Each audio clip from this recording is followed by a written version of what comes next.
헨젤과 그레텔.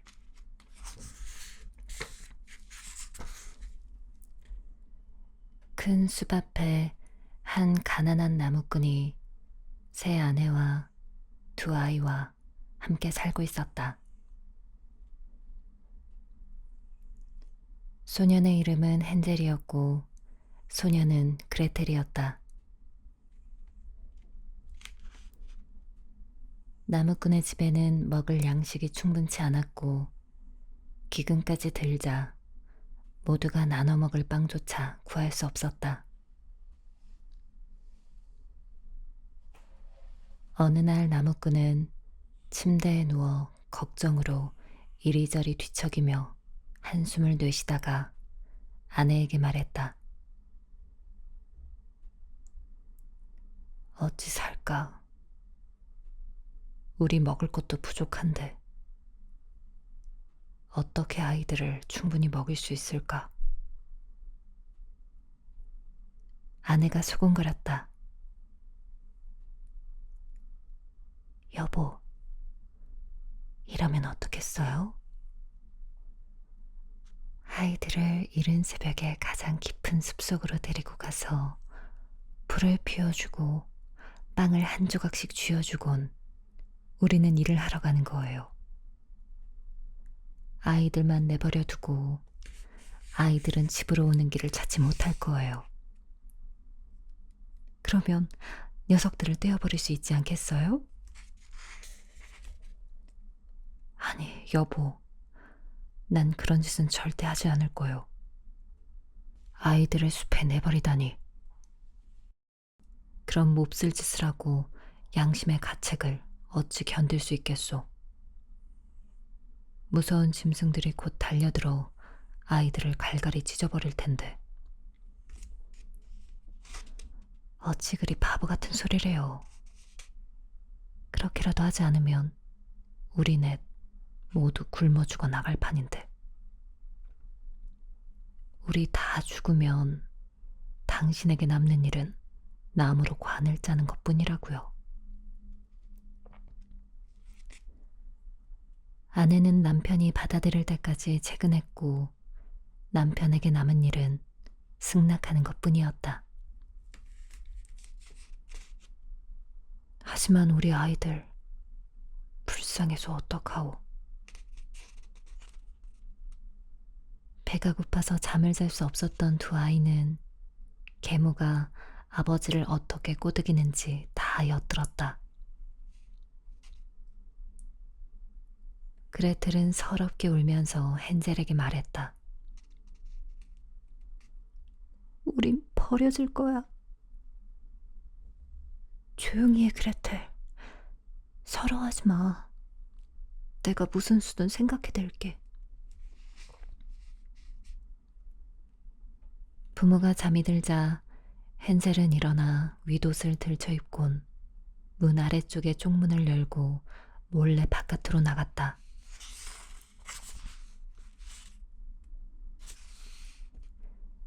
달이 환하게 떠 있어서 집 앞의 하얀 자갈돌들이 달빛 아래에서 은하처럼 번쩍거렸다. 헨젤은 몸을 굽히고 자갈돌을 집어 윗옷 주머니에 넣을 수 있는 만큼 넣었다. 그러고는 집으로 돌아가 그레텔에게 말했다.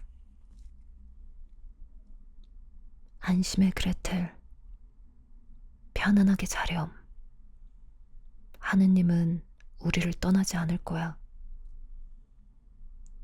그 말을 하고 헨젤은 침대로 가서 누웠다. 날이 새고 아직 해가 떠오르지도 않았는데 계모가 와서 아이들을 깨웠다. 일어나 이 게으름뱅이들아. 숲으로 가서 나뭇가지를 모아야 한다고. 계모는 아이들에게 빵을 한 조각씩 쥐어주면서 말했다.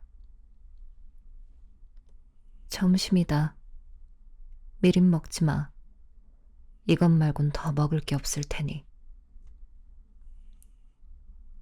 헨젤의 주머니에는 자갈돌이 들어있었으므로 그레텔은 오빠 몫의 빵을 받아 앞치마 아래에 넣어두었다.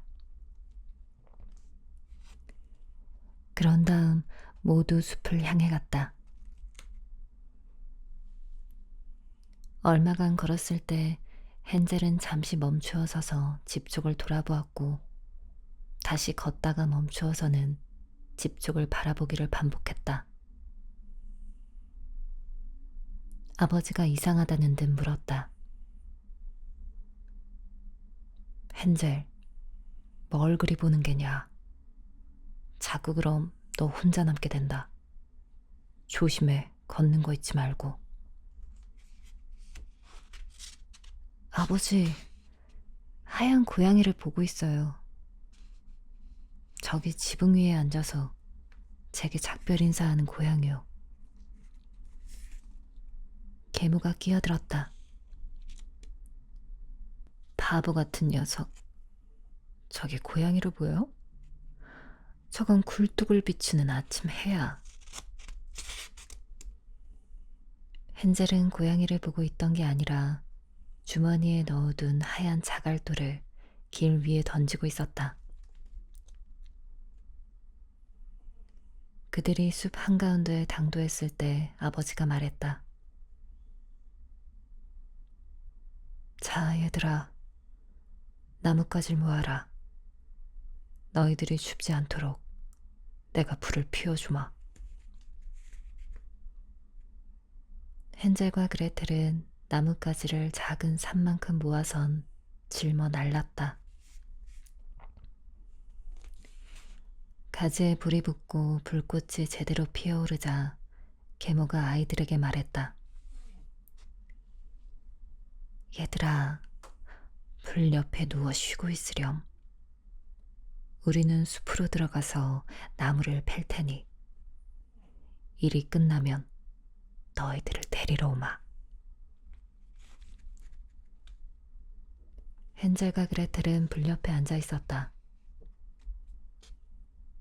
정오가 되었을 때 둘은 제 몫으로 주어진 빵을 먹었다.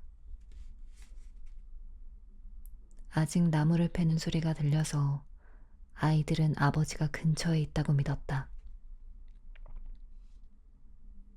하지만 그건 도끼 소리가 아니었다. 아버지는 나뭇가지 하나를 말라 비틀어진 나무에 매달아 두었는데 바람이 지나가면 그 나뭇가지가 나무를 때리면서 나는 소리였다.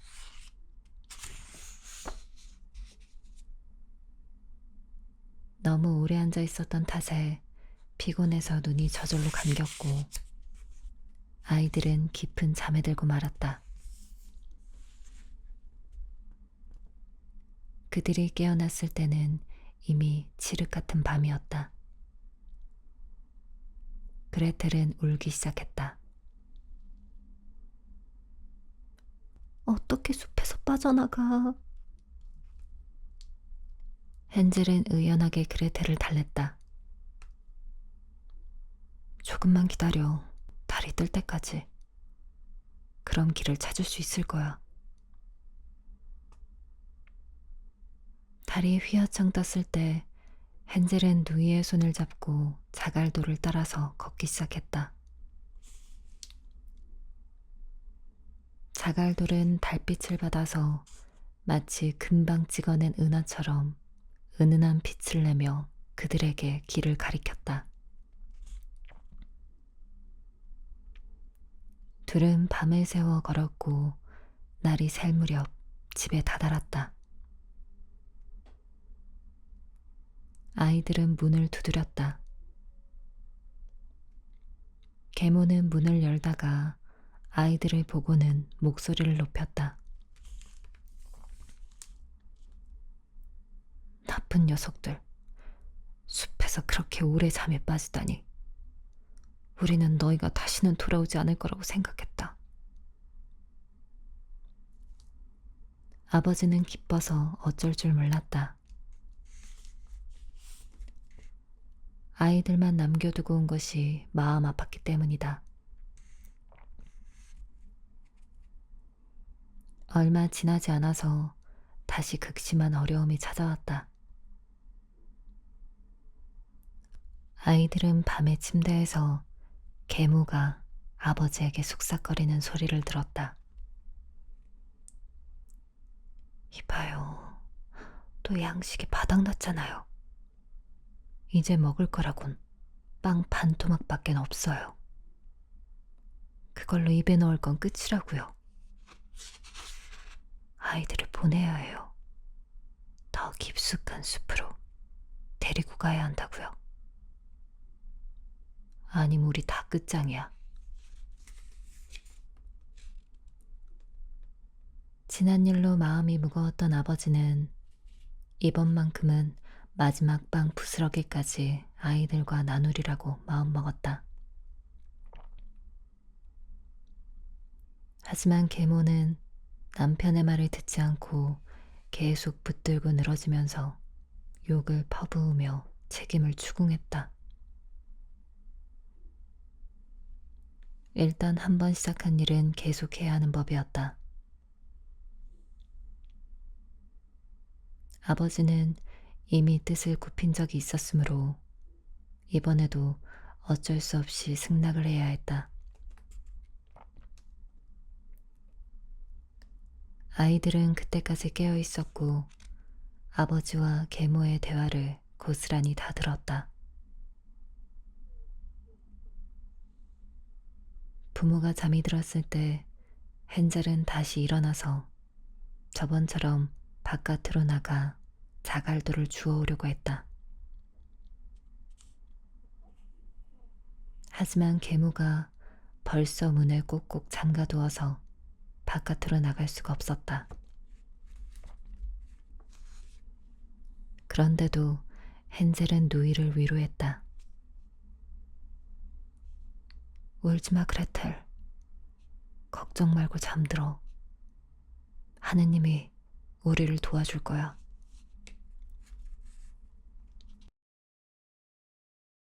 아침 일찍 계모가 와서는 아이들을 침대에서 끌어내렸다. 아이들은 빵 한 조각씩은 받았지만 크기는 저번보다 훨씬 작았다. 숲으로 가는 길에 헨젤은 주머니 속에 있는 빵 조각을 잘게 부쉈다. 그리고 종종 조용히 멈추어 서서는 빵 부스러기를 땅 위에 던졌다. 헨젤, 왜 서서 둘레둘레 하는 거냐? 바지런하게 걸으라니까. 제 비둘기를 보고 있었어요. 비둘기가 지붕 위에 앉아서 잘 가라고 하잖아요. 계모가 끼어들었다. 바보 같은 놈. 그건 네 비둘기가 아니라 굴뚝 위를 비추는 아침 해야. 헨젤은 아랑곳 않고 하나씩 하나씩 가지고 있던 빵 부스러기 모두를 길 위에 던졌다. 계모는 아이들이 단 한 번도 가본 적 없는 더 깊은 숲속으로 그들을 데리고 갔다. 그곳에서 다시 커다란 모닥불을 피우고는 아이들에게 말했다. 얘들아, 여기 앉아 있으렴. 피곤하거든 조금 자두어라. 우리는 숲으로 가서 나무를 베다가 저녁에 일이 끝나면 너희들을 데리러 올게. 정오가 되었을 때 그레텔은 제 몫의 빵 조각을 오빠와 나누어 먹었다. 헨젤의 빵 조각은 이미 길 위에 다 뿌려져서 그에게는 아무것도 없었다. 빵을 먹고 난 그들은 잠이 들었다. 저녁이 되었지만 누구도 불쌍한 아이들을 데리러 오지 않았다.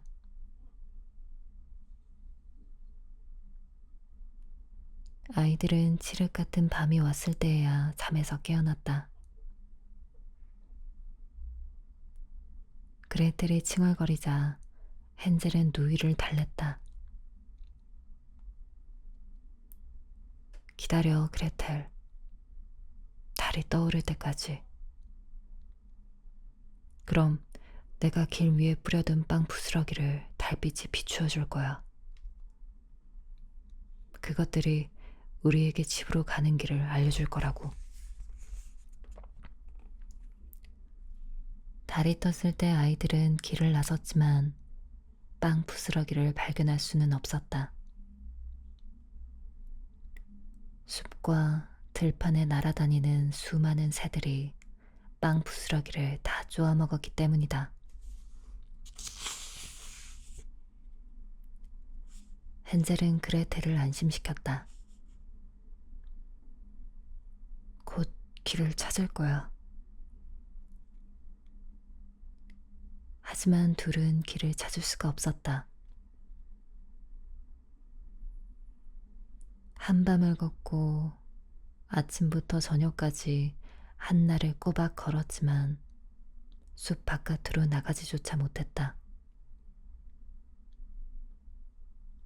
고작 숲에서 자라는 나무에 달린 열매 몇 개만을 먹었을 뿐이므로 배가 하염없이 꼬르륵거렸다.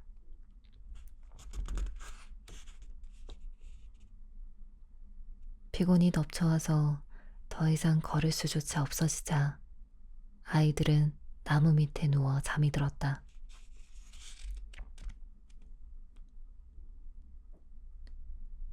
어느덧 아이들이 아버지의 집을 떠나고 난 뒤 세 번째 아침이 왔다.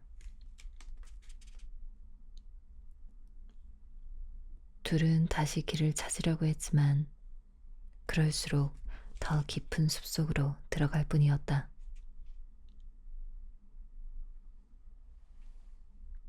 아이들은 도움을 받지 않으면 배고픔과 갈증으로 죽을 지경까지 이르렀다.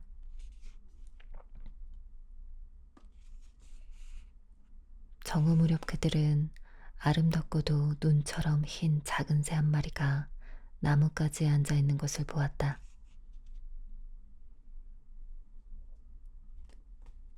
새가 너무나 아름답게 지저귀기에 둘은 멈추어 서서 새가 부르는 노랫소리에 귀를 기울였다.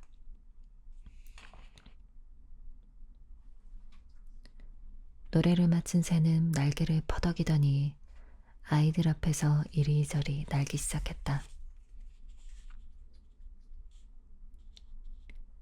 새가 날개짓을 멈추고 어느 집에 이르러 지붕 위에 앉을 때까지 아이들은 새를 따라갔다.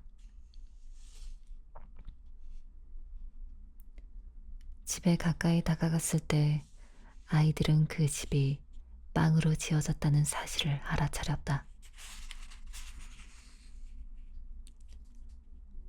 지붕은 케이크로 덮여 있었고 창문은 밝은 빛의 설탕이었다. 헨젤이 환성을 질렀다. 와, 이 집 먹어보자. 정말 맛있겠다, 그레텔. 난 지붕을 한 조각 먹을 테니 넌 창문을 먹으렴. 달콤할 거야. 헨젤은 지붕을 기어 올라가서 그레텔은 창문 앞에 서서 야금야금 집을 먹기 시작했다. 그때 집안에서 고운 음성이 들려왔다. 야금야금, 야금야금, 사각사각. 누가 내 작은 집을 야금야금 먹는 게야. 아이들은 대답했다. 바람, 바람이요. 하늘에서 온 아이들이요. 그러고는 그 목소리를 듣는 둥 마는 둥 먹는 데만 골몰했다. 지붕 맛이 기가 막혔는지라 헨젤은 커다란 조각 하나를 아래로 떼어내었다.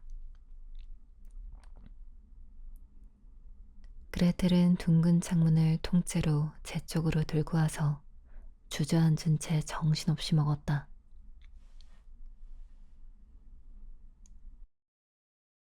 그런데 갑자기 문이 열리더니 지팡이를 짚은 늙어 꼬부라진 할멈이 슬그머니 걸어 나왔다.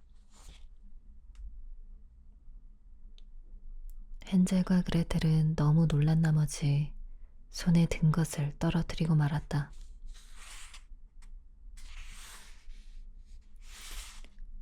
할멈은 고개를 흔들거리며 말했다. 아이, 착한 아이들아. 누가 너희를 여기까지 데리고 왔니? 들어오렴. 내 옆에 있으면 아무도 너희를 해치지 못한단다. 할멈은 둘의 손을 잡고는 집 안으로 이끌었다. 식탁에는 이미 우유와 설탕, 사과, 견과류를 넣은 팬케이크가 차려져 있었다. 실컷 먹고 마시고 난 뒤에는 편안하고 작은 침대가 준비되었다. 둘은 침대에 누워 꼭 하늘나라에 온 것 같다고 생각했다.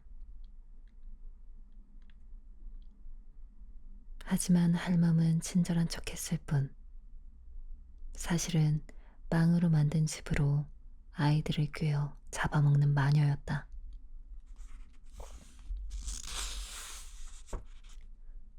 아이가 걸려들면 죽여 요리를 해서 먹어치웠다. 그날이 마녀에게는 잔칫날이었다. 마녀는 눈이 붉어서 멀리 보지는 못했지만 후각이 짐승처럼 예민해서 사람이 가까이 오면 금방 알아차릴 수 있었다. 헨젤과 그레텔이 집 가까이 오자 마녀는 음흉하게 웃으며 조롱하듯이 말했다. 저 녀석들은 내 거야. 녀석들이 다시는 도망가지 못하게 할 거라고. 아이들이 깨어나기도 전 아침 일찍 마녀는 이미 잠자리에서 일어났다. 그리고 붉고도 통통한 뺨을 가진 아이 둘이 그토록 편안하게 잠들어 있는 모습을 보며 중얼거렸다. 정말 맛있게도 생겼네. 그러고는 말라비틀어진 헨젤을 손으로 잡아채어 작은 우리로 데리고 가선 창살이 박힌 문 뒤에 가두어 버렸다.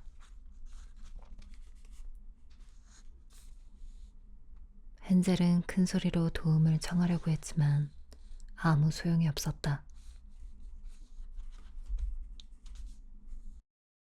마녀는 이번에는 그레텔에게로 가서 그녀를 흔들어 깨웠다.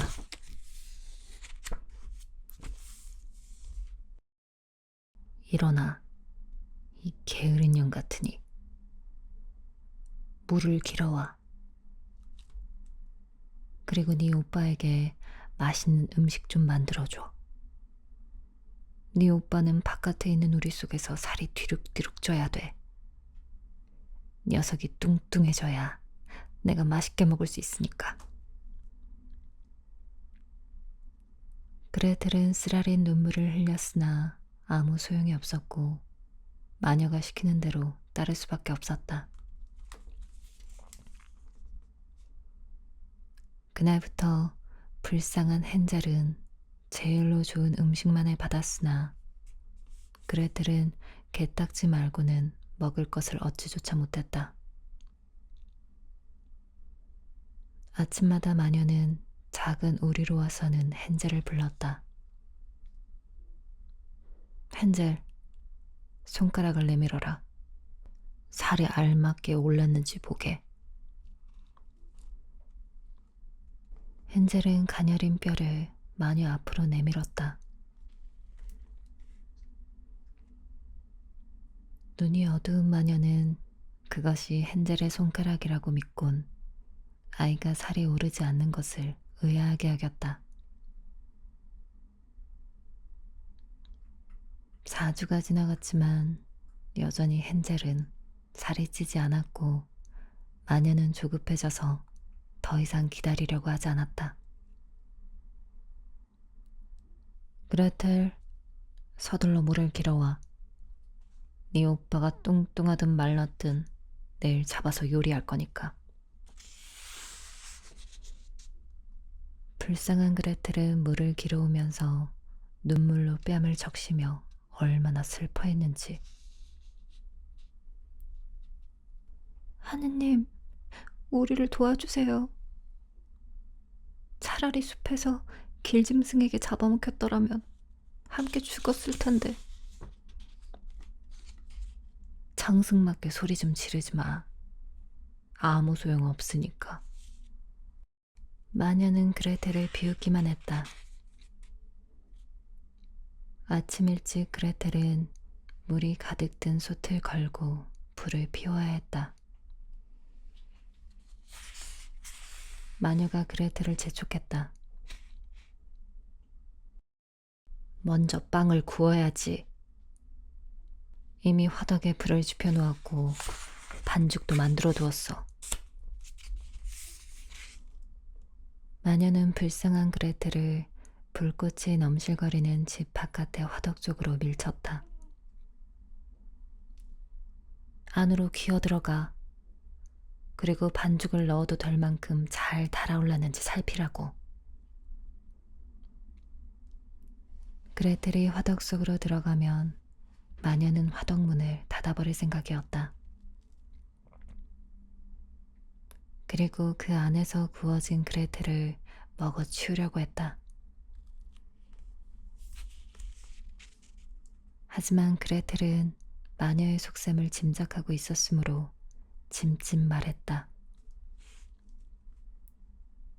어떻게 해야 하는지 모르겠어요.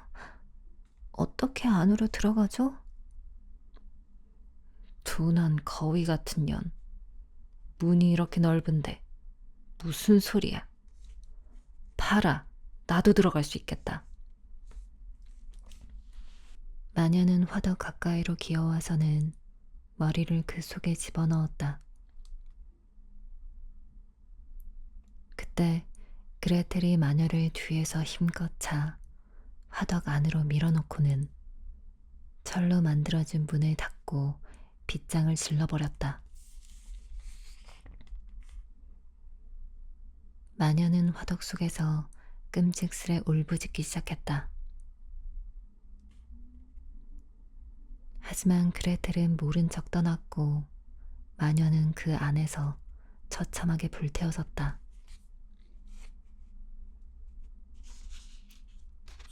그레텔은 한눈에 팔지 않고 곧장 오빠에게로 가서 우리 문을 열었다.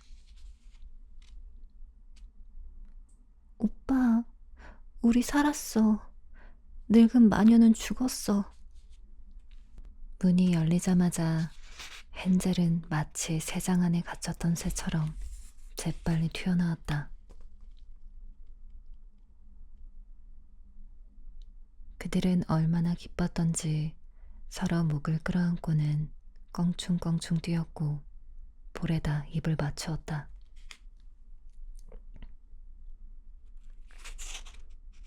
더 이상 무서워할 것이 없었으므로 둘은 마녀의 집 안으로 들어갔다. 구석구석에 진주와 보석이 가득 찬 괴짝이 있었다. 자갈돌보다 낫잖아. 헨젤은 탄성을 지르고는 주머니 가득 보석들을 집어넣었다. 그레텔도 앞치마 속에 보석들을 집어넣으며 말했다. 나도 집에 가져가야지. 이제 가자. 어서 이 마녀의 숲에서 벗어나자고. 몇 시간 동안 걷고 나니 그들 앞에 커다란 강이 나타났다. 우리 건너갈 수가 없어. 징검다리도 없고 다리도 없어. 헨젤이 말했다. 배도 지나다니지 않아. 저기 좀 봐. 오리들이 헤엄치고 있네. 오리들에게 부탁하면 우리를 강 저편으로 데리고 가줄 거야. 그레텔이 말하고는 오리들을 불렀다. 작은 오리야, 작은 오리야. 여기 그레텔과 헨젤이 서 있어. 징검다리도 다리도 없어. 네 하얀 등 위에 태워주렴. 우리가 가까이 다가왔다. 헨젤은 오리 등에 올라타고는 동생에게 함께 타자고 했다. 그레텔은 고개를 살레살레 흔들었다. 우리에게 우리 둘은 너무 무거울 거야. 한 사람씩 차례대로 건너게 해달라고 해.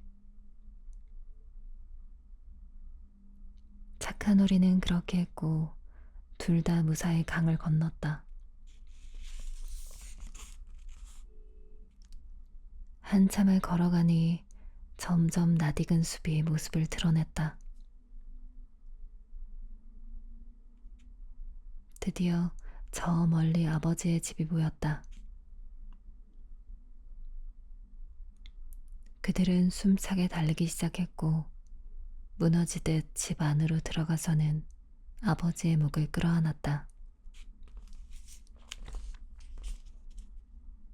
아이들을 숲에 버리고 난 뒤 아버지는 단 하루도 평안하지 않았다. 계무는 이미 죽고 없었다. 그레텔이 앞치마를 털어내자 진주들과 다른 보석들이 방 안에 흩어지며 굴러다녔다.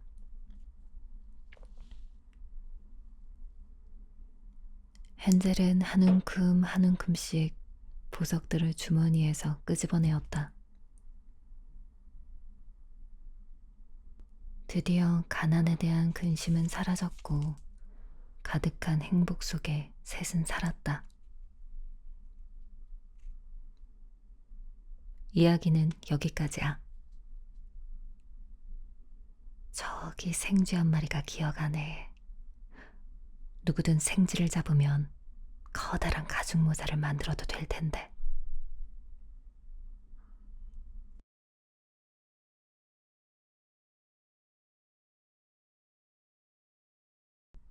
빨간 모자. 옛날에 작고도 귀여운 소녀가 있었다. 소녀를 아는 모든 이들이 그녀를 좋아했지만 그 가운데에서도 할머니가 제일로 소녀를 사랑했다. 할머니는 이 세상에 있는 모든 것을 손녀에게 주고 싶어서 안달을 내곤 했다. 언젠가 할머니는 손녀에게 빨간 벨벳으로 만든 작은 모자를 선물했다. 모자는 소녀에게 너무나 잘 어울렸고 그녀 역시 다른 모자는 쓰려고 하지 않고 늘 그 모자만을 쓰고 다녔으므로 사람들은 소녀를 빨간 모자라고 불렀다. 어느 날 소녀의 어머니가 소녀에게 부탁했다. 빨간 모자야, 여기 케이크 한 조각하고 포도주를 할머니께 드리고 오렴. 할머니는 편찮으시고 많이 허약해지셨거든. 이걸 드시고 기운을 차리셔야 해. 날이 뜨거워지기 전에 가. 걸을 때는 얌전하고 조신하게 길을 따라서만 걸어야 한다.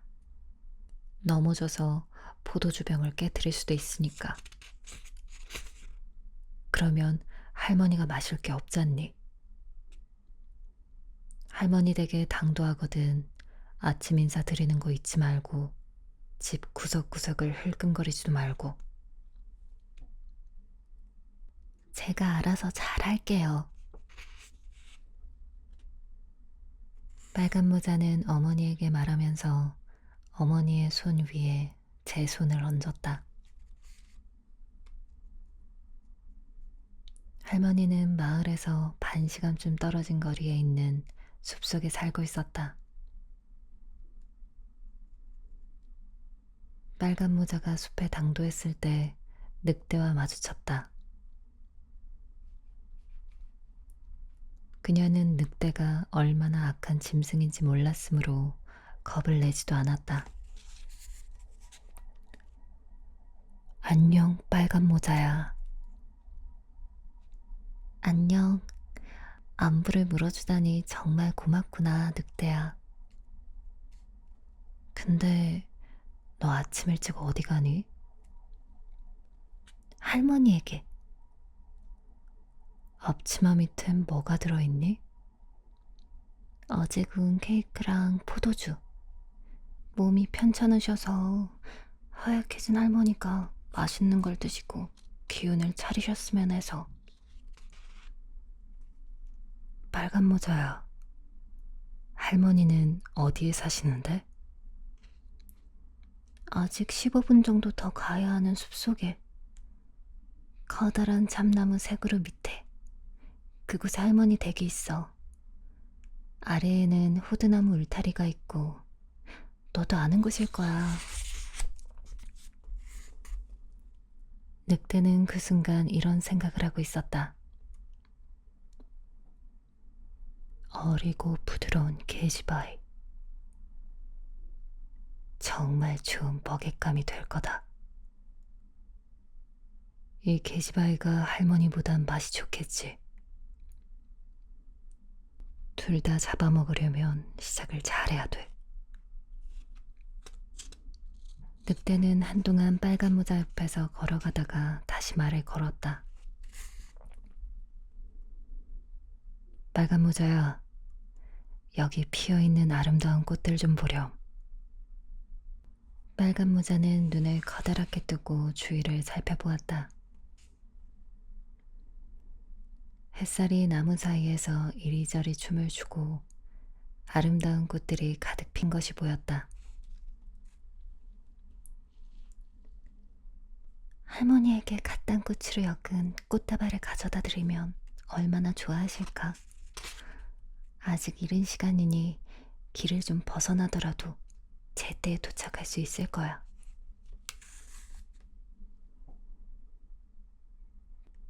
빨간 모자는 가려던 길을 벗어나서 숲속으로 꽃을 찾으러 나섰다.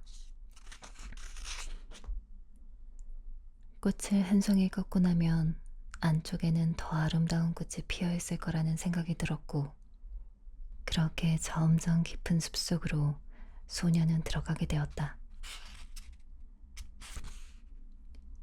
하지만 늑대는 할머니가 사는 집을 향해 곧장 걸어가서 문을 두드렸다.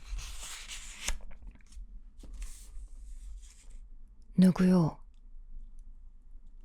빨간 모자예요. 케이크와 포도주를 드리려고 왔어요. 문 열어주세요. 손잡이를 누르렴. 난 너무 힘이 없어서 일어날 수가 없구나. 늑대는 문 손잡이를 눌렀다. 문이 열리자 늑대는 한마디 말도 없이 집 안으로 들어갔고 곧장 침대로 가서는 할머니를 집어삼켰다. 그런 다음 할머니의 옷을 입고 모자를 쓰고는 침대에 누워 커튼을 쳤다. 빨간 모자는 꽃을 찾아 이리저리 다니다가 꽃다발 하나를 만들 만큼 꽃이 모이고 이 이상은 들고 갈 수 없겠다는 생각이 들자 번쩍 할머니가 떠올랐다. 소녀는 서둘러 할머니에게로 갔다. 집에 도착해보니 문이 열려 있어 빨간 모자는 놀랐다.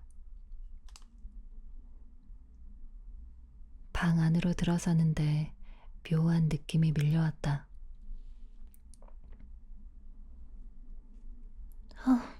오늘따라 왜 이렇게 불안하지? 할머니한테 오는 거 얼마나 좋아하는데. 소녀는 중얼거리다 외쳤다. 할머니, 안녕하세요. 하지만 할머니는 아무 대답도 하지 않았다. 빨간 모자는 할머니의 침대로 가서는 커튼을 열어젖혔다. 침대에는 할머니가 누워 있었다. 하지만 모자로 깊숙이 얼굴을 가리고 있어서 퍽이나 우스꽝스럽게 보였다. 할머니, 어쩜 이렇게 귀가 커요? 그래야 네 말을 잘 들을 수 있으니까. 할머니, 어쩜 이렇게 눈이 커요? 그래야 널 잘 볼 수 있으니까. 할머니, 어쩜 이렇게 손이 큰가요? 그래야 널 잘 잡을 수 있으니까. 할머니, 어쩌면 이렇게 커다란 주둥이. 그래야 널 잘 잡아먹을 수 있으니까. 그 말이 끝나자마자 늑대는 단숨에 침대에서 일어나서 불쌍한 빨간 모자를 집어 삼키고 말았다.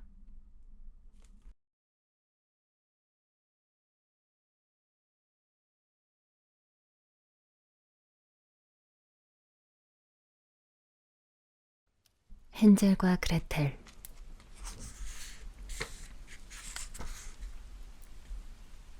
큰 숲 앞에 한 가난한 나무꾼이 새 아내와 두 아이와 함께 살고 있었다. 소년의 이름은 헨젤이었고 소녀는 그레텔이었다. 나무꾼의 집에는 먹을 양식이 충분치 않았고 기근까지 들자 모두가 나눠 먹을 빵조차 구할 수 없었다. 어느 날 나무꾼은 침대에 누워 걱정으로 이리저리 뒤척이며 한숨을 내쉬다가 아내에게 말했다. 어찌 살까? 우리 먹을 것도 부족한데 어떻게 아이들을 충분히 먹일 수 있을까? 아내가 수군거렸다. 여보, 이러면 어떻겠어요? 아이들을 이른 새벽에 가장 깊은 숲속으로 데리고 가서 불을 피워주고 빵을 한 조각씩 쥐어주곤 우리는 일을 하러 가는 거예요. 아이들만 내버려 두고 아이들은 집으로 오는 길을 찾지 못할 거예요. 그러면 녀석들을 떼어버릴 수 있지 않겠어요? 아니, 여보. 난 그런 짓은 절대 하지 않을 거요. 아이들을 숲에 내버리다니. 그런 몹쓸 짓을 하고 양심의 가책을 어찌 견딜 수 있겠소. 무서운 짐승들이 곧 달려들어 아이들을 갈갈이 찢어버릴 텐데. 어찌 그리 바보 같은 소리래요. 그렇게라도 하지 않으면 우리 넷 모두 굶어 죽어 나갈 판인데. 우리 다 죽으면 당신에게 남는 일은 나무로 관을 짜는 것뿐이라고요. 아내는 남편이 받아들일 때까지 채근했고 남편에게 남은 일은 승낙하는 것뿐이었다. 하지만 우리 아이들 불쌍해서 어떡하오. 배가 고파서 잠을 잘 수 없었던 두 아이는 계모가 아버지를 어떻게 꼬드기는지 다 엿들었다. 그레텔은 서럽게 울면서 헨젤에게 말했다. 우린 버려질 거야. 조용히 해, 그레텔. 서러워하지 마. 내가 무슨 수든 생각해댈게. 부모가 잠이 들자 헨젤은 일어나 윗옷을 들쳐입곤 문 아래쪽의 쪽문을 열고 몰래 바깥으로 나갔다.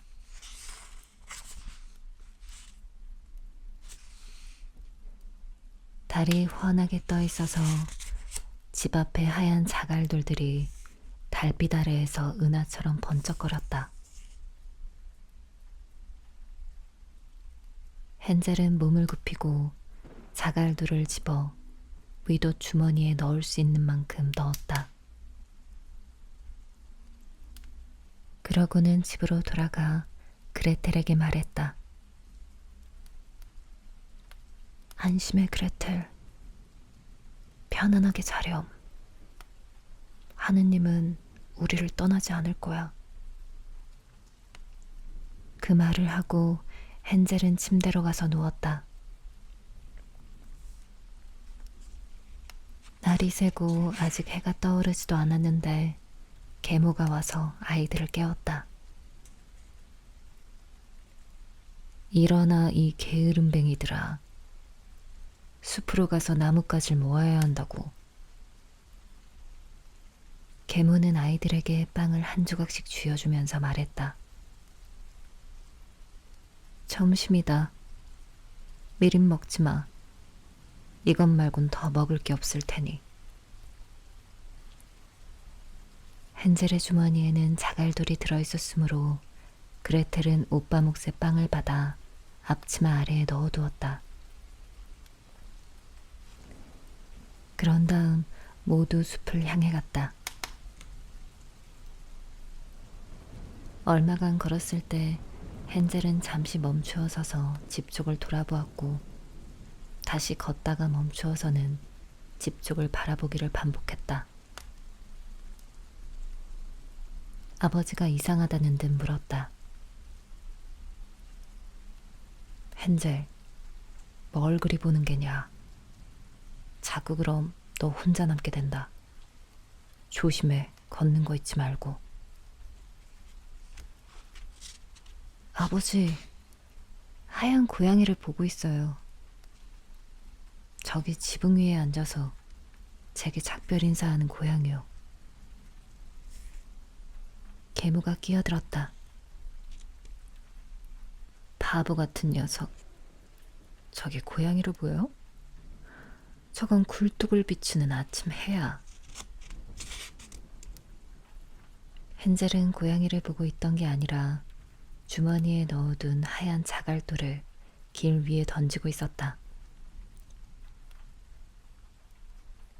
그들이 숲 한가운데에 당도했을 때 아버지가 말했다. 자, 얘들아. 나뭇가지를 모아라. 너희들이 춥지 않도록 내가 불을 피워주마. 헨젤과 그레텔은 나뭇가지를 작은 산만큼 모아선 짊어 날랐다. 가지에 불이 붙고 불꽃이 제대로 피어오르자 계모가 아이들에게 말했다. 얘들아, 불 옆에 누워 쉬고 있으렴. 우리는 숲으로 들어가서 나무를 팰 테니 일이 끝나면 너희들을 데리러 오마. 헨젤과 그레텔은 불 옆에 앉아 있었다. 정오가 되었을 때 둘은 제 몫으로 주어진 빵을 먹었다. 아직 나무를 패는 소리가 들려서 아이들은 아버지가 근처에 있다고 믿었다. 하지만 그건 도끼 소리가 아니었다. 아버지는 나뭇가지 하나를 말라 비틀어진 나무에 매달아 두었는데 바람이 지나가면 그 나뭇가지가 나무를 때리면서 나는 소리였다.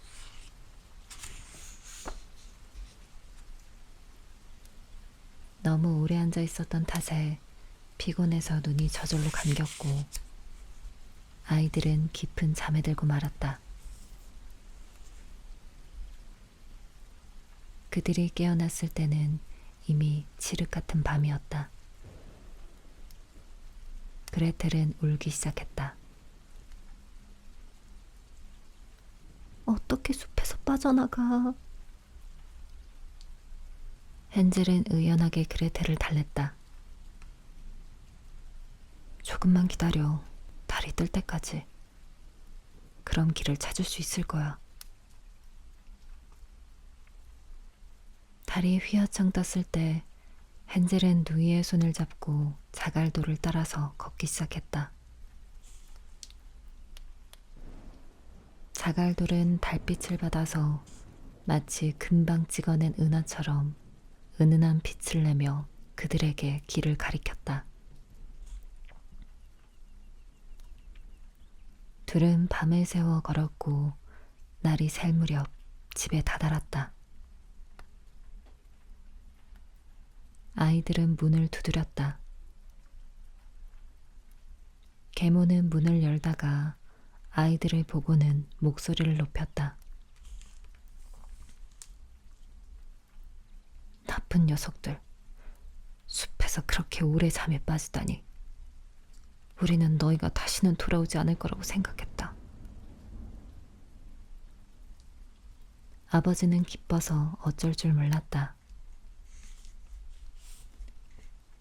아이들만 남겨두고 온 것이 마음 아팠기 때문이다. 얼마 지나지 않아서 다시 극심한 어려움이 찾아왔다. 아이들은 밤에 침대에서 계모가 아버지에게 속삭거리는 소리를 들었다. 이봐요. 또 양식이 바닥났잖아요. 이제 먹을 거라곤 빵 반 토막밖에 없어요. 그걸로 입에 넣을 건 끝이라고요. 아이들을 보내야 해요. 더 깊숙한 숲으로 데리고 가야 한다고요. 아님 우리 다 끝장이야. 지난 일로 마음이 무거웠던 아버지는 이번만큼은 마지막 빵 부스러기까지 아이들과 나누리라고 마음먹었다. 하지만 계모는 남편의 말을 듣지 않고 계속 붙들고 늘어지면서 욕을 퍼부으며 책임을 추궁했다. 일단 한번 시작한 일은 계속해야 하는 법이었다. 아버지는 이미 뜻을 굽힌 적이 있었으므로 이번에도 어쩔 수 없이 승낙을 해야 했다. 아이들은 그때까지 깨어 있었고 아버지와 계모의 대화를 고스란히 다 들었다. 부모가 잠이 들었을 때 헨젤은 다시 일어나서 저번처럼 바깥으로 나가 자갈도를 주워오려고 했다. 하지만 계모가 벌써 문을 꼭꼭 잠가두어서 바깥으로 나갈 수가 없었다. 그런데도 헨젤은 누이를 위로했다. 울지마 그레텔. 걱정 말고 잠들어. 하느님이 우리를 도와줄 거야.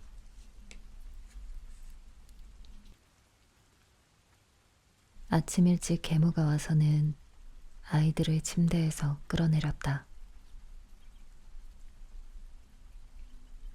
아이들은 빵 한 조각씩은 받았지만 크기는 저번보다 훨씬 작았다. 숲으로 가는 길에 헨젤은 주머니 속에 있는 빵 조각을 잘게 부쉈다. 그리고 종종 조용히 멈추어 서서는 빵 부스러기를 땅 위에 던졌다. 헨젤, 왜 서서 둘레둘레 하는 거냐? 바지런하게 걸으라니까. 제 비둘기를 보고 있었어요. 비둘기가 지붕 위에 앉아서 잘 가라고 하잖아요. 계무가 끼어들었다. 바보 같은 놈. 그건 네 비둘기가 아니라 굴뚝 위를 비추는 아침 해야. 헨젤은 아랑곳 않고 하나씩 하나씩 가지고 있던 빵 부스러기 모두를 길 위에 던졌다. 계모는 아이들이 단 한 번도 가본 적 없는 더 깊은 숲속으로 그들을 데리고 갔다. 그곳에서 다시 커다란 모닥불을 피우고는 아이들에게 말했다. 얘들아, 여기 앉아 있으렴. 피곤하거든. 조금 자두어라. 우리는 숲으로 가서 나무를 베다가 저녁에 일이 끝나면 너희들을 데리러 올게. 정오가 되었을 때 그레텔은 제 몫의 빵 조각을 오빠와 나누어 먹었다. 헨젤의 빵 조각은 이미 길 위에 다 뿌려져서 그에게는 아무것도 없었다. 빵을 먹고 난 그들은 잠이 들었다. 저녁이 되었지만 누구도 불쌍한 아이들을 데리러 오지 않았다.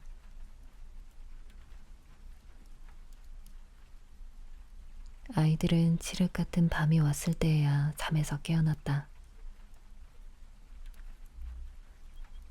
그레텔이 칭얼거리자 헨젤은 누이를 달랬다. 기다려, 그레텔. 달이 떠오를 때까지.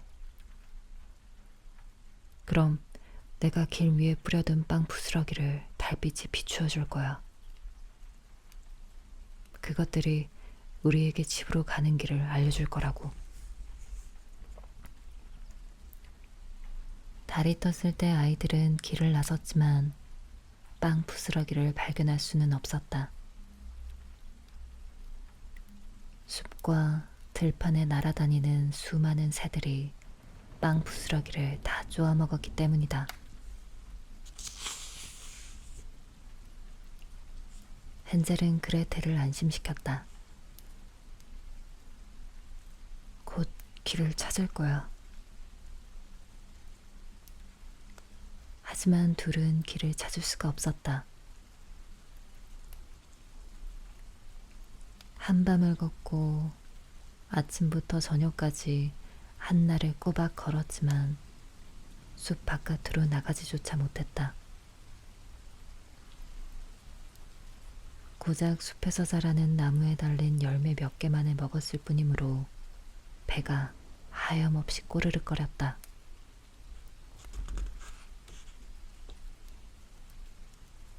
피곤이 덮쳐와서 더 이상 걸을 수조차 없어지자 아이들은 나무 밑에 누워 잠이 들었다.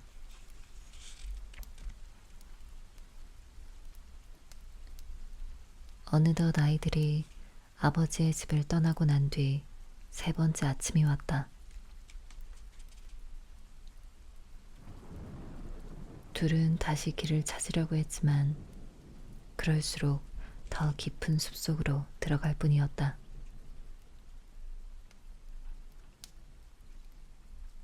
아이들은 도움을 받지 않으면 배고픔과 갈증으로 죽을 지경까지 이르렀다.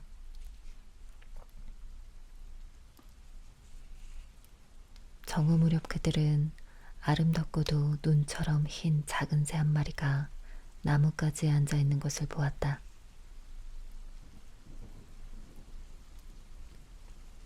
새가 너무나 아름답게 지저귀기에 둘은 멈추어 서서 새가 부르는 노랫소리에 귀를 기울였다.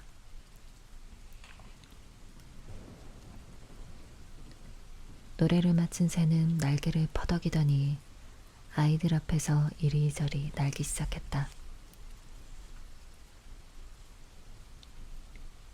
새가 날개짓을 멈추고 어느 집에 이르러 지붕 위에 앉을 때까지 아이들은 새를 따라갔다.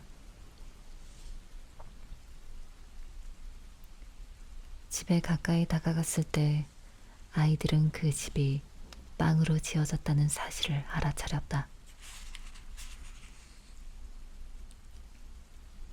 지붕은 케이크로 덮여 있었고 창문은 밝은 빛의 설탕이었다. 헨젤이 환성을 질렀다. 이 집 먹어보자. 정말 맛있겠다, 그레텔. 난 지붕을 한 조각 먹을 테니 넌 창문을 먹으렴. 달콤할 거야. 헨젤은 지붕을 기어 올라가서 그레텔은 창문 앞에 서서 야금야금 집을 먹기 시작했다. 그때 집안에서 고운 음성이 들려왔다. 야금야금, 야금야금, 사각사각. 누가 내 작은 집을 야금야금 먹는 게야. 아이들은 대답했다.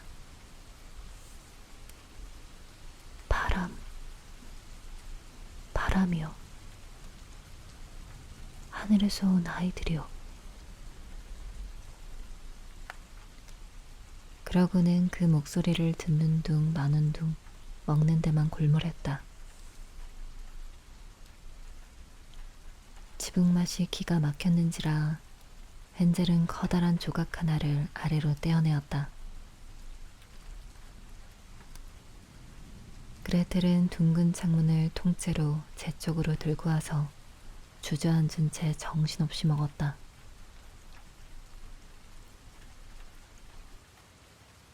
그런데 갑자기 문이 열리더니 지팡이를 짚은 늙어 꼬부라진 할멈이 슬그머니 걸어 나왔다.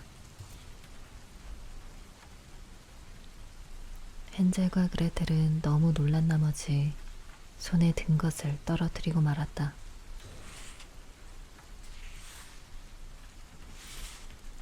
할멈은 고개를 흔들거리며 말했다. 아이, 착한 아이들아. 누가 너희를 여기까지 데리고 왔니? 들어오렴. 내 옆에 있으면 아무도 너희를 해치지 못한단다. 할멈은 둘의 손을 잡고는 집 안으로 이끌었다.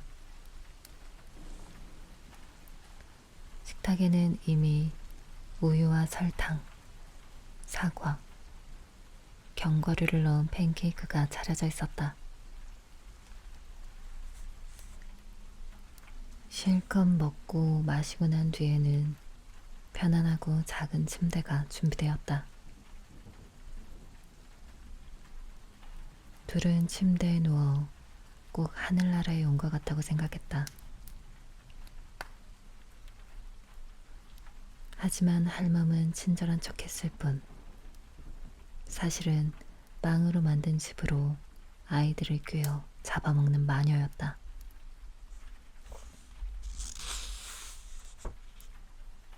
아이가 걸려들면 죽여 요리를 해서 먹어치웠다.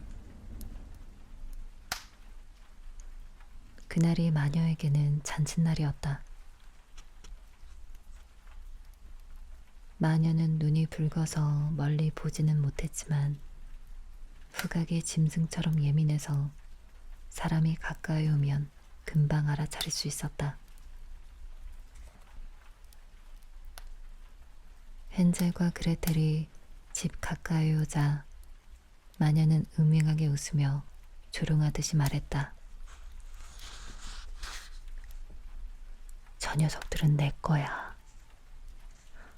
녀석들이 다시는 도망가지 못하게 할 거라고.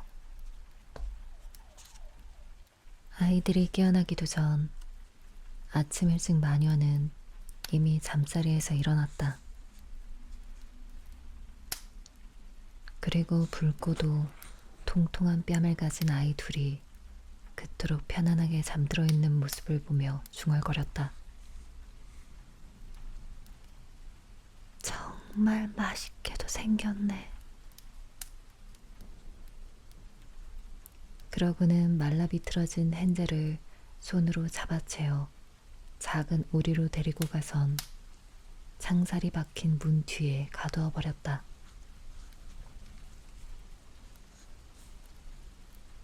헨젤은 큰 소리로 도움을 청하려고 했지만 아무 소용이 없었다.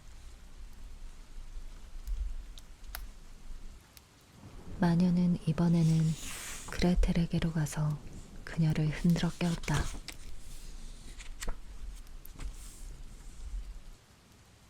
일어나, 이 게으른 년 같으니. 물을 길어와. 그리고 네 오빠에게 맛있는 음식 좀 만들어줘.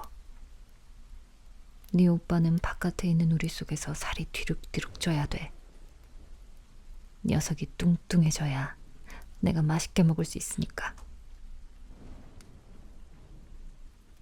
그레텔은 쓰라린 눈물을 흘렸으나 아무 소용이 없었고 마녀가 시키는 대로 따를 수밖에 없었다.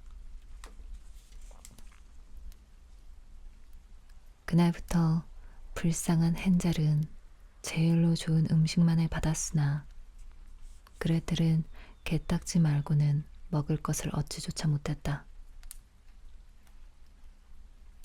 아침마다 마녀는 작은 우리로 와서는 헨젤을 불렀다. 헨젤, 손가락을 내밀어라. 살이 알맞게 올랐는지 보게. 헨젤은 가녀린 뼈를 마녀 앞으로 내밀었다. 눈이 어두운 마녀는 그것이 헨젤의 손가락이라고 믿곤 아이가 살이 오르지 않는 것을 의아하게 여겼다. 4주가 지나갔지만 여전히 헨젤은 살이 찌지 않았고 마녀는 조급해져서 더 이상 기다리려고 하지 않았다. 그레텔, 서둘러 물을 길어와. 네 오빠가 뚱뚱하든 말랐든 내일 잡아서 요리할 거니까. 불쌍한 그레텔은 물을 길어오면서 눈물로 뺨을 적시며 얼마나 슬퍼했는지. 하느님, 우리를 도와주세요. 차라리 숲에서 길짐승에게 잡아먹혔더라면 함께 죽었을 텐데. 장승맞게 소리 좀 지르지 마. 아무 소용 없으니까. 마녀는 그레텔을 비웃기만 했다. 아침 일찍 그레텔은 물이 가득 든 솥을 걸고 불을 피워야 했다. 마녀가 그레텔을 재촉했다. 먼저 빵을 구워야지. 이미 화덕에 불을 지펴 놓았고 반죽도 만들어 두었어. 마녀는 불쌍한 그레텔을 불꽃이 넘실거리는 집 바깥의 화덕 쪽으로 밀쳤다. 안으로 기어들어가. 그리고 반죽을 넣어도 될 만큼 잘 달아올랐는지 살피라고. 그레텔이 화덕 속으로 들어가면 마녀는 화덕문을 닫아버릴 생각이었다. 그리고 그 안에서 구워진 그레텔을 먹어치우려고 했다. 하지만 그레텔은 마녀의 속셈을 짐작하고 있었으므로 짐짓 말했다. 어떻게 해야 하는지 모르겠어요. 어떻게 안으로 들어가죠? 둔한 거위 같은 년. 문이 이렇게 넓은데 무슨 소리야. 봐라, 나도 들어갈 수 있겠다. 마녀는 화덕 가까이로 기어와서는 머리를 그 속에 집어넣었다. 그때 그레텔이 마녀를 뒤에서 힘껏 차 화덕 안으로 밀어넣고는 철로 만들어진 문을 닫고 빗장을 질러버렸다. 마녀는 화덕 속에서 끔찍스레 울부짖기 시작했다. 하지만 그레텔은 모른 척 떠났고 마녀는 그 안에서 처참하게 불태워졌다.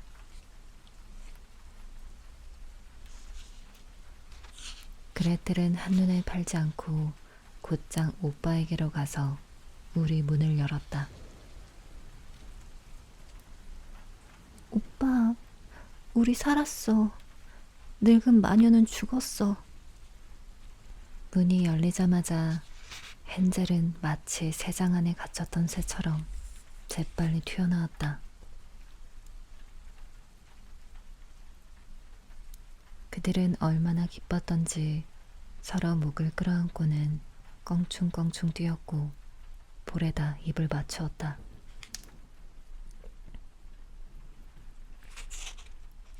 더 이상 무서워할 것이 없었으므로 둘은 마녀의 집 안으로 들어갔다. 구석구석에 진주와 보석이 가득 찬 괴짝이 있었다.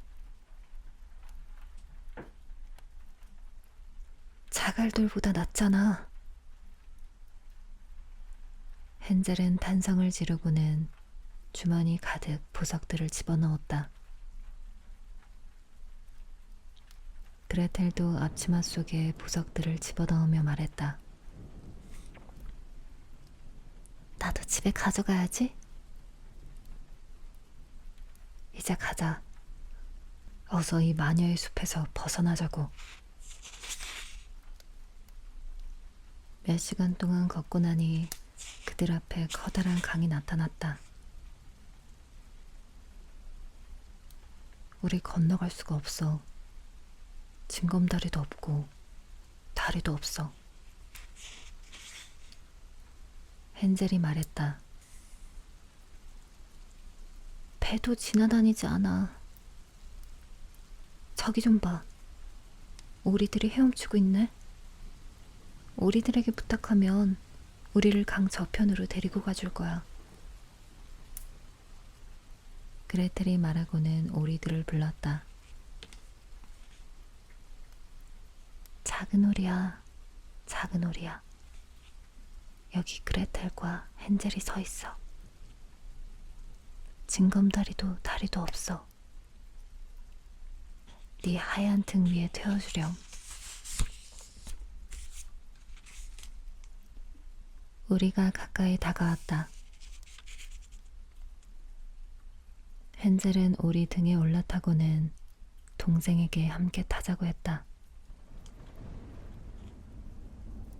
그레텔은 고개를 살래살래 흔들었다.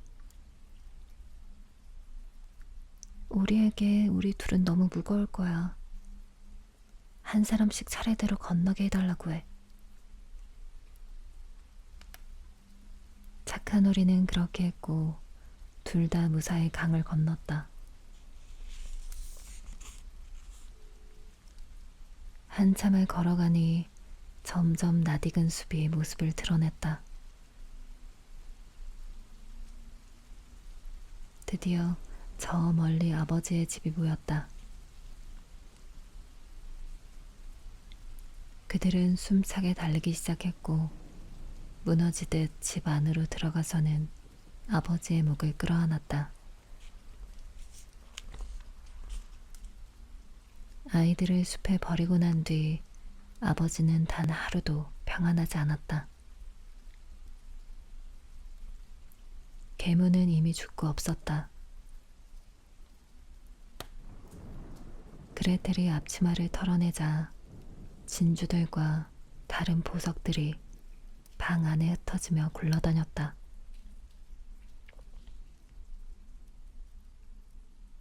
헨젤은 한 움큼 한 움큼씩 보석들을 주머니에서 끄집어내었다. 드디어 가난에 대한 근심은 사라졌고 가득한 행복 속에 셋은 살았다. 이야기는 여기까지야. 저기 생쥐 한 마리가 기어가네. 누구든 생쥐를 잡으면 커다란 가죽 모자를 만들어도 될 텐데.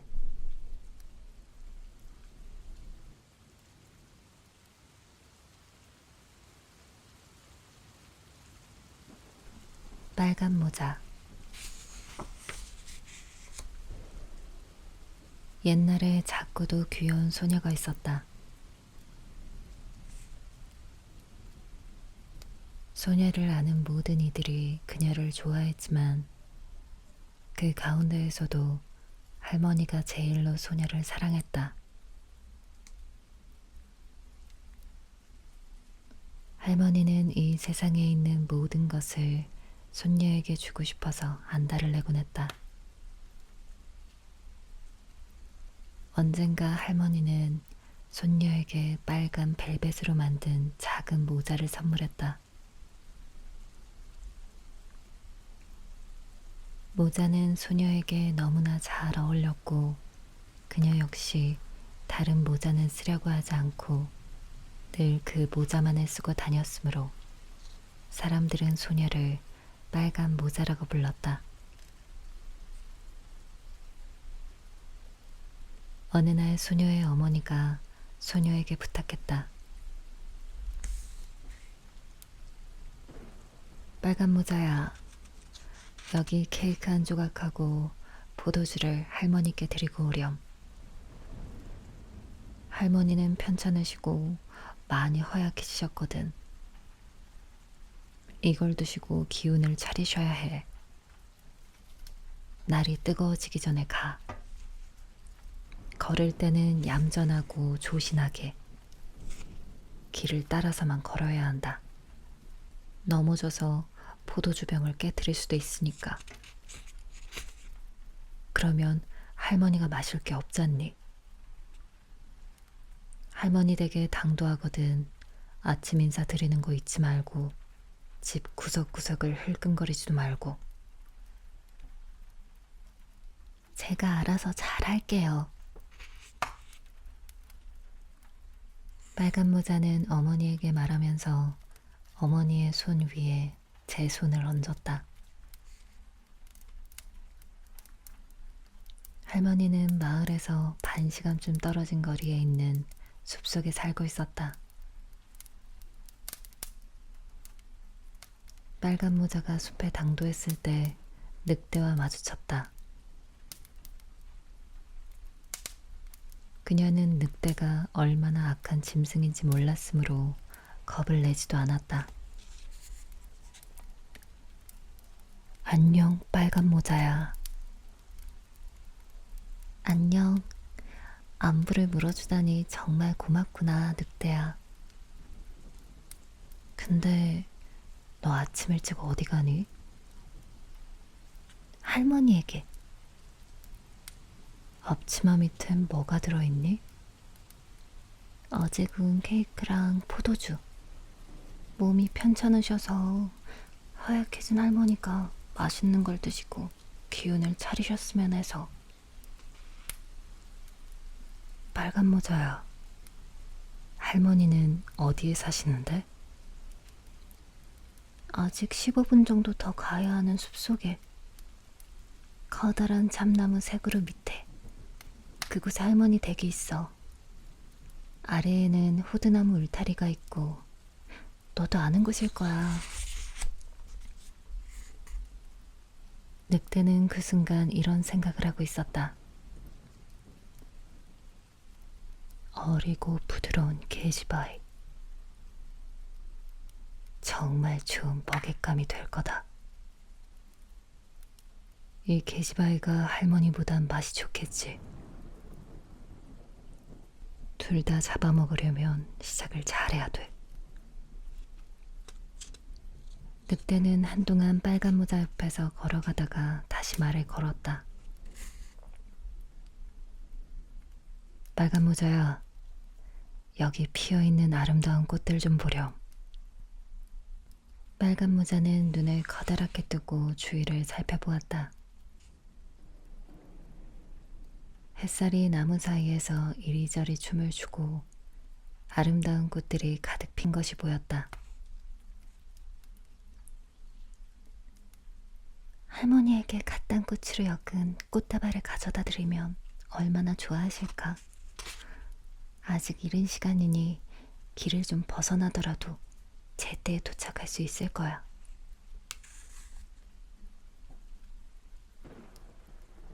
빨간 모자는 가려던 길을 벗어나서 숲속으로 꽃을 찾으러 나섰다. 꽃을 한 송이 꺾고 나면 안쪽에는 더 아름다운 꽃이 피어 있을 거라는 생각이 들었고, 그렇게 점점 깊은 숲속으로 소녀는 들어가게 되었다. 하지만 늑대는 할머니가 사는 집을 향해 곧장 걸어가서 문을 두드렸다. 누구요? 빨간 모자예요. 케이크와 포도주를 드리려고 왔어요. 문 열어주세요. 손잡이를 누르렴. 난 너무 힘이 없어서 일어날 수가 없구나. 늑대는 문 손잡이를 눌렀다. 문이 열리자 늑대는 한마디 말도 없이 집 안으로 들어갔고, 곧장 침대로 가서는 할머니를 집어삼켰다. 그런 다음 할머니의 옷을 입고 모자를 쓰고는 침대에 누워 커튼을 쳤다. 빨간 모자는 꽃을 찾아 이리저리 다니다가 꽃다발 하나를 만들 만큼 꽃이 모이고 이 이상은 들고 갈 수 없겠다는 생각이 들자 번쩍 할머니가 떠올랐다. 소녀는 서둘러 할머니에게로 갔다. 집에 도착해보니 문이 열려 있어 빨간 모자는 놀랐다. 방 안으로 들어서는데 묘한 느낌이 밀려왔다.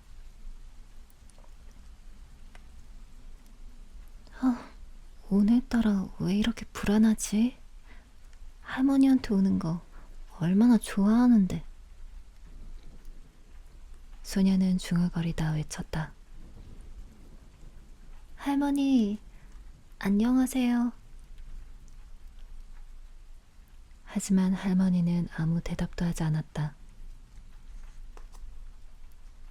빨간 모자는 할머니의 침대로 가서는 커튼을 열어젖혔다. 침대에는 할머니가 누워 있었다. 하지만 모자로 깊숙이 얼굴을 가리고 있어서 퍽이나 우스꽝스럽게 보였다. 할머니, 어쩜 이렇게 귀가 커요? 그래야 네 말을 잘 들을 수 있으니까. 할머니, 어쩜 이렇게 눈이 커요? 그래야 널 잘 볼 수 있으니까. 할머니, 어쩜 이렇게 손이 큰가요? 그래야 널 잘 잡을 수 있으니까. 할머니, 어쩌면 이렇게 커다란 주둥이. 그래야 널 잘 잡아먹을 수 있으니까. 그 말이 끝나자마자 늑대는 단숨에 침대에서 일어나서 불쌍한 빨간 모자를 집어삼키고 말았다.